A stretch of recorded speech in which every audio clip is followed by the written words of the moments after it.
আসসালামু আলাইকুম স্যার। ওয়ালাইকুম আসসালাম। গাড়ি বের করছেন? হ্যাঁ স্যার, গাড়ি বের করছি। স্যার, একটা মহিলার কথা বলছিলাম না, হ্যাঁ। স্যার ওনাকে নিয়ে আসছি। ওয়ালাইকুম আসসালাম। আচ্ছা আচ্ছা, ওনার কথা বলছিলেন? হ্ঁ স্যার, ওনার কথা বলছি। আচ্ছা কি ওনার? জি স্যার, আমার ঠিক আছে, আপনার কথা বলেছে আমাকে উনি। আপনি এক কাজ করেন, যান ভিতরে যান, যে কাজ কাম করেন, আমি বিকালে এসে কথা বলবো আপনার সাথে। ঠিক আছে স্যার। ঠিক আছে স্যার। আর গাড়ি বের করেন। ঠিক আছে স্যার।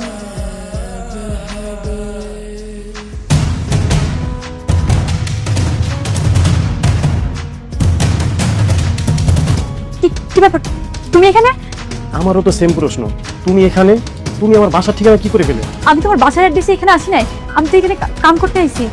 হ্যাঁ, আমি তো আরো ভাবছি তুমি তো আরো দুনিয়াতেই নাই। এখন তো দেখতেছি তুমি আমার চোখের সামনে দিব্যি ভালো, তাইলে তুমি আমার সাথে এমনটা কেন করলা? শোনো, আমি তোমাকে অনেক ভালোবাসি, তুমি আমাকে কখনো কষ্ট দিও না। কোথায় তোমার ঘর, কোথায় তোমার বাড়ি, কি তোমার পরিচয়, এগুলো আমি কিছুই জানি না। তবুও আমি আমার অজান্তে তোমাকে অনেক ভালোবেসে ফেলেছি।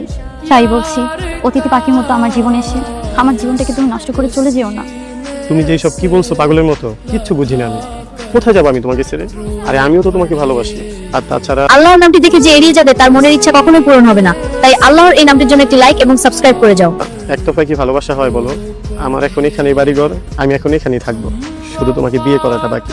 ঠিক আছে, এটাই যেন মাথায় থাকে, তুমি যেন কখনো আমাকে ছেড়ে যেও না, নইলে কিন্তু আমি অনেক কষ্ট পাবো, অনেক কষ্ট পাবো। শোনো, আমি তোমাকে ছেড়ে কখনোই যাব না, এই বিশ্বাস তুমি রাখতে পারো। ঠিক আছে। কেমনে ভুলা তুমি আমারে, কেমনে ভুলে গেলা তুমি আমারে দেওয়া প্রতিশ্রুতি?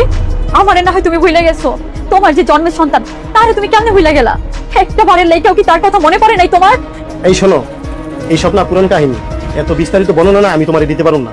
একটা কথা কান খুইলা শুনে রাখো, তোমার আমার সম্পর্ক, তুমি আমি ব্যতীত যদি আমার বাড়ির কাকপক্ষীও টের পায় না, এইটার পরিণাম না খুব ভয়ঙ্কর হয়ে যাবে। আমি কিন্তু কাউকে মেরে ফেলতেও দ্বিধাবোধ করি না।